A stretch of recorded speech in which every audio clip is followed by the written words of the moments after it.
Shweta bus Prasad కెరీర్లో అతి తక్కువ సినిమాలు చేయడానికి కారణం ఏంటి? తను వ్యభిచారం చేస్తూ పట్టుబడడానికి కారణమైన ఇద్దరు వ్యక్తులు ఎవరు? చిన్న చిన్న మూవీస్, షార్ట్ ఫిలిమ్స్ ఏది పడితే అది సెలెక్ట్ చేసుకోవడానికి వాళ్ళ తల్లిదండ్రుల పాత్ర ఎంతవరకు ఉంది? పెళ్లి చేసుకొని సంవత్సరం కాకముందే ఎందుకు విడిపోయింది? ముఖ్యంగా తను మళ్ళీ హీరోయిన్ పాత్రలు చేయకపోవడానికి కారణం ఏమై ఉంటుంది? శ్వేతా బసు ప్రసాద్ జీవితం చీకటిమయం గురించి తెలుసుకోవాలని అనుకుంటున్నారా? అయితే వీడియోలోకి వెళ్ళిపోదాం. Let's go. వీడియో చూడాలి అంటే ముందుగా మీరు సబ్స్క్రైబ్ చేసుకోండి, అలాగే లైక్, షేర్ చేయండి. మన జీవితంలో ఎదగడానికి చాలా దారులు ఉంటాయి. ఆశ మనిషిని బ్రతికిస్తుంది, ఇష్టం మనిషిని ఏ పైననే చేపిస్తుంది, అవసరం మనిషికి ఏదైనా నేర్పిస్తుంది. కొందరు అతి తక్కువ సమయంలో ఎదగవచ్చు, మరికొందరికి కొంత ఎక్కువ సమయం పట్టవచ్చు. కానీ ప్రతి ఒక్కరి జీవితంలో డబ్బు అనేది చాలా అత్యంత కీలకంగా మారిపోతుంది. ఎంతలా అంటే ఒకరిపై ఒకరు వ్యక్తిగత దాడికి దిగేంతగా, మాటల్లో ద్వేషించేంతగా, ఇంకా గట్టిగా చెప్పాలి అంటే ఒకరిని ఒకరు చంపుకునేంతగా. ఇంకొంతమంది అయితే అదే డబ్బును సంపాదించడానికి ఇంకొకరిని చెడు అలవాట్లకి ప్రలోభపెట్టి వాళ్ళ జీవితాలని నాశనం చేయడం. కొందరైతే కక్ష సాధింపు కోసం కూడా చేస్తున్నారు.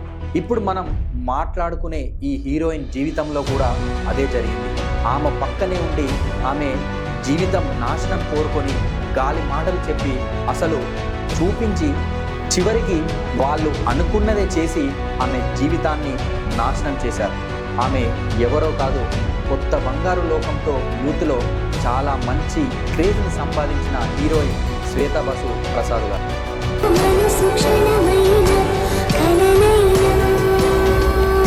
మనం వెళ్ళే దారిలో ముళ్ళు వస్తే చేయాల్సింది ముళ్ళుని పక్కకి నెట్టి ముందుకు సాగడం, కానీ వెనక్కి తిరిగి రావడం కాదు. అదే జరిగింది శ్వేతా బసు ప్రసాద్ జీవితంలో. 1991 జనవరి 11న బీహార్లోని జార్ఖండ్లో పుట్టింది శ్వేత. తండ్రి అనోజ్ ప్రసాద్, తల్లి సమిష్ట. శ్వేతకి ఒక బ్రదర్ అంటే తమ్ముడు కూడా ఉన్నాడు. శ్వేత తండ్రి సివిల్ ఇంజనీర్గా పనిచేస్తూ కొన్ని స్టేజ్ నాటకాలు కూడా వేస్తూ ఉండేవారు. ఈమె తల్లి నాటక రంగానికి రచయితగా పనిచేస్తూ మ్యూజిక్ లాంటివి కంపోజ్ చేస్తూ ఉండేది. వీళ్ళిద్దరూ కూడా సినిమా వైపు ఉండడం వల్ల శ్వేతకి కూడా సినిమా వైపు వెళ్ళాలని ఇంట్రెస్ట్ పెరిగింది. శ్వేత స్కూలింగ్ మొత్తం ముంబైలోనే చేసింది. అక్కడ చదువుతున్నప్పుడే తనకి చాలా టీవీల్లో యాక్ట్ చేయమని అవకాశాలు ఆమె దగ్గరికే వెతుక్కుంటూ వచ్చాయి. కానీ వాళ్ళ అమ్మా నాన్న చదువు ఎక్కడ పాడైపోతుందో అని ఒప్పుకోలేదు. ఒకరోజు వీళ్ళ అమ్మా నాన్న ఇద్దరు ఒక మూవీ ఆడిషన్కి వెళ్ళినప్పుడు శ్వేతను కూడా తీసుకెళ్లారు. ఆ సమయంలో శ్వేతని బయటే ఉంచిపోయారు. వాళ్ళు బయటకు వచ్చి శ్వేతని నీకు తెలిసిన ఏదైనా యాక్టింగ్ చేసి చూపించమని అడుగుతారు. అప్పుడు శ్వేత వాళ్ళిద్దరి నాటకాలు దగ్గర నుండి చూసేది కదా చిన్నప్పుడు, వాటినే బాగా యాక్టింగ్ చేసి చూపిస్తుంది. ఇదంతా అక్కడే ఉన్న డైరెక్టర్ విశాల్ భరద్వాజ్ గమనిస్తూ ఉంటాడు. ఆమె యాక్టింగ్ స్కిల్స్ చూసి చాలా ఇంప్రెస్ అయ్యి మెచ్చుకుంటాడు. తను డైరెక్ట్ చేస్తున్న మగిడి మూవీలో సెలెక్ట్ చేస్తాడు. అప్పుడు శ్వేతకి 10 సంవత్సరాలు ఉంటాయి. ఈ మూవీలో తను డ్యూయల్ పాత్రలో చేస్తుంది. ఈ మూవీ 2002లో రిలీజ్ అయ్యి శ్వేతకి చైల్డ్ ఆర్టిస్ట్గా నేషనల్ అవార్డుని తీసుకొచ్చి పెడుతుంది. ఆ తర్వాత ఆమెకి అవకాశాలు వెతుక్కుంటూ వచ్చాయి. ముఖ్యంగా శ్వేత పేరెంట్స్ ఈమెని స్మాల్ స్క్రీన్స్లోనే యాక్టింగ్ చేపించాలి అని అనుకున్నారు. అలాగే కహానీ గర్గర్కి కరిష్మాకి అనే సీరియల్లో 3 సంవత్సరాలు యాక్ట్ చేసింది శ్వేత. 2004లో డైరెక్టర్ నరేష్ ఇక్బాల్ మూవీలో హీరో యొక్క సిస్టర్ పాత్ర కోసం సెర్చింగ్ చేస్తున్నాడు. ఇదే సమయంలో నటుడు నజీరుద్దీన్ షా శ్వేతని రికమెండ్ చేయడంతో నగేష్ గారు ఒప్పుకొని శ్వేతకి అవకాశం ఇస్తారు. ఇక్బాల్ మూవీ రిలీజ్ అయ్యి శ్వేతకి మంచి గుర్తింపుని తీసుకొస్తుంది. ఆ తర్వాత ఇంకా అవకాశాలు పెరిగిపోతాయి. కానీ వాళ్ళ నాన్న ఎక్కడ యాక్టింగ్ పైన దృష్టి పెడితే చదువు పాడవుతుందో అని కాస్త బ్రేక్ తీసుకోమని, చదువుని కంప్లీట్ చేయాలి, ఒక 3 years బ్రేక్ తీసుకోమని చదువును కంప్లీట్ చేస్తాడు. అప్పుడు శ్వేత ఈ 3 సంవత్సరాల్లో తన ఇంటర్మీడియట్ని కంప్లీట్ చేసుకొని ఉంటుంది. తన ఫ్రెండ్స్ అందరూ నీలా మేము ఇంత బాగా యాక్టింగ్ చేసి నేషనల్ అవార్డు విన్నర్ అయితే మూవీసే చేసుకునే వాళ్ళమని అంటూ మాట్లాడుతూ ఉండేవారు. దీనితో శ్వేత నేను యాక్టింగ్ మాత్రమే చేస్తాను, హీరోయిన్ అవుతానని పట్టుపట్టి ఇంట్లో వాళ్ళతో చెప్పేస్తుంది. దీనితో ఇంట్లో వాళ్ళు గ్రీన్ సిగ్నల్ ఇస్తారు శ్వేతకి. కానీ బాలీవుడ్లో తను ఎంత ట్రై చేసినా హీరోయిన్గా మాత్రం ఒక్కటంటే ఒక్క అవకాశం కూడా రాలేదు హీరోయిన్గా. ఎందుకు అంటే బాలీవుడ్లో చాలా కాంపిటీషన్ ఉండడం వల్ల, కొత్త హీరోయిన్ అని మరియు చైల్డ్ ఆర్టిస్ట్గా నేషనల్ అవార్డు పొంది హీరోయిన్గా ఎంట్రీ ఇవ్వడం. సో దీనివల్ల ఆమెకి ఎంట్రీ దొరకడానికి కత్తి మీద స్వారీ లాగా అయిపోయింది. అప్పుడు శ్వేత సౌత్ సైడ్ వెళ్ళడం మొదలుపెట్టింది.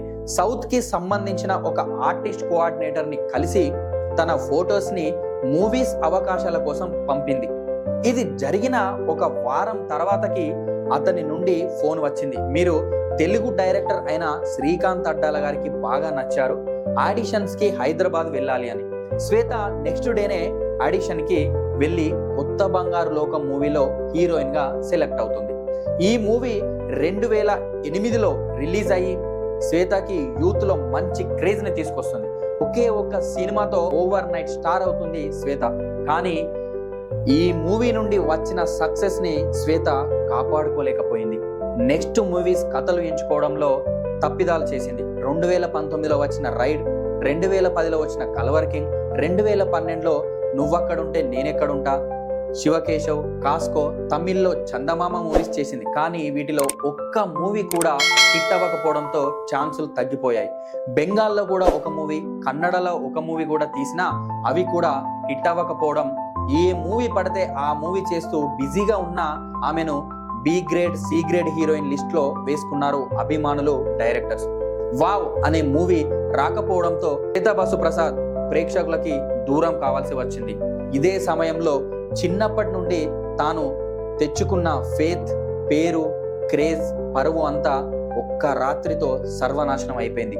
అదే 2014 సెప్టెంబర్లో హైదరాబాద్ బంజారా హిల్స్లో ఒక హోటల్లో అమ్మాయిలను పెట్టి పెద్ద ఎత్తున ఒక ముఠ వ్యభిచారం నడిపిస్తుందని పోలీసులకి ఇన్ఫర్మేషన్ రావడంతో ఆ హోటల్ పైన రైడ్ చేశారు పోలీసులు. దీని వెనక పెద్ద బిజినెస్ మ్యాన్ ఉన్నట్టు సమాచారం. అలాగే అక్కడ చాలా మంది అమ్మాయిలు కూడా ఉన్నారు. అందులో ఒక అమ్మాయే మన శ్వేతా బసు ప్రసాద్. పోలీసులు శ్వేతాని అరెస్ట్ చేసి తీసుకొని వెళ్ళారు. అక్కడ 4 లక్షల రూపాయలు కూడా దొరకడం ఒక పెద్ద విషయం. అప్పట్లో ఈ న్యూస్ ఒక పెద్ద సంచలనంగా మారిపోయింది. ఇదంతా ఒక ఎత్తు అయితే, అరెస్టు అయ్యాక శ్వేతా బసు ప్రసాద్ మాట్లాడిన మాటలు ఇంకా చాలా హాట్ టాపిక్ గా మారాయి. ఇండియన్ ఫిల్మ్ ఇండస్ట్రీ వ్యభిచారం అనేది హీరోయిన్స్ కి చాలా కామన్ విషయం అని, ప్రతి ఒక్క హీరోయిన్ కూడా ఇదే చేస్తారని, నేను కొన్ని మిస్టేక్స్, తప్పుడు పనులకు పోయి నా సంపాదన అంతా నాశనం చేసుకున్నాను, లాస్ చేసుకున్నానని, దానివల్ల నా పేరెంట్స్కి కూడా ఆర్థిక ఇబ్బందులు చాలా వచ్చాయి, నాకు మూవీస్లో ఛాన్సెస్ కూడా తగ్గాయని, చేస్తున్న మూవీస్ కూడా నాకు చాలా తక్కువ మోతాదులో మనీ ఇవ్వటం వలన నేను ఆర్థికంగా ఎదగలేకపోతున్నానని, నా బాధ అంతా నా మేనేజర్కి చెప్పుకోవడం వలన అతను ఇచ్చిన సలహాతోనే ఇలా చేశాను అని, నాకు ఇంకా వేరే దారి లేకపోవడంతోనే ఇలా చేశాను అని చెప్పింది. అసలు ఇక్కడ ఏం జరిగింది, అసలు నిజం ఏంటి అంటే, మేనేజర్ సహాయంతో ఒక పెద్ద బడా నిర్మాత దీనిలో బాగా సంపాదించుకోవచ్చని, మనీ బాగా వస్తాయని ప్రలోభ పెట్టాడని, అతను ఎవరో కాదు, ఇండస్ట్రీలో అందరికీ సుపరిచితుడే అని, ఒక పెద్ద మ్యాగజైన్ని నడిపిస్తాడని, 1 ఇయర్కి ఒకసారి అవార్డ్స్ ఫంక్షన్స్ కూడా నిర్వహించే వ్యక్తి అని, చాలా పలుకుబడి ఉన్న వ్యక్తి అని, హీరోయిన్స్ కి పిఆర్ఓగా కూడా వ్యవహరిస్తాడని, ఇదే శ్వేతా బసును టెంప్ట్ చేసిందని, తనకి ఒక వజ్రం లాంటి దారి దొరికిందని నమ్మింది.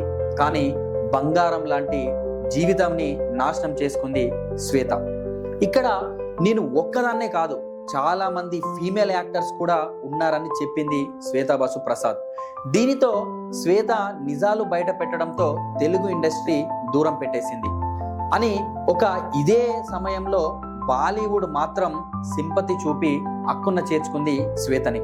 అంతేకాకుండా శ్వేతని 2 నెలలు రీహాబ్ సెంటర్లో ఉంచారు. ఆ తర్వాత బెయిల్ మీద రిలీజ్ చేశారు. బయటికి వచ్చాక తెలుగు ఇండస్ట్రీ తనకి అగేనిస్ట్ అయిందని తెలుసుకున్న శ్వేత తను అప్పుడు మాట్లాడిన మాటలన్నీ మార్చేసింది. నేను అలాంటి మాటలు అనలేదని, నేను బిజినెస్ మ్యాన్తో ఉండి దొరికితే మీరు ప్రూఫ్ చేయండి అని మీడియాని అన్నారు. అప్పుడు మీడియా ఏదైతే హోటల్లో రైడ్ జరిగిందో అదే హోటల్లోనే కదా మీరు ఉంది, మరి అక్కడ ఎందుకు ఉన్నారు, ఏం చేస్తున్నారని మీడియా ప్రశ్నించింది. అప్పుడు ఆమె నేను సంతోషం అవార్డ్స్ ఫంక్షన్కి వచ్చాను అని చెప్పింది.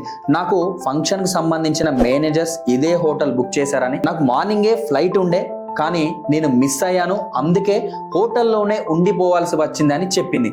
కానీ సంతోషం అవార్డ్స్ అనేటివి ఆగస్టులోనే ఉంటే మీరు సెప్టెంబర్ వరకు ఇదే హోటల్లో ఏం చేస్తున్నారని ప్రశ్నించగా శ్వేత నన్ను మీ మీడియా వాళ్ళు రాంగ్గా చూపిస్తున్నారు, వక్రీకరిస్తున్నారు అని ఫైర్ అయింది. కానీ ఇక్కడ శ్వేతకి తెలియని విషయం ఏంటి అంటే ఒక శాటిలైట్ ఛానల్ వాళ్ళు ఒక నెల రోజుల నుండి ఈ హోటల్లో జరిగే అన్ని యాక్టివిటీస్ పైన స్ట్రింగ్ ఆపరేషన్ చేస్తున్నారు.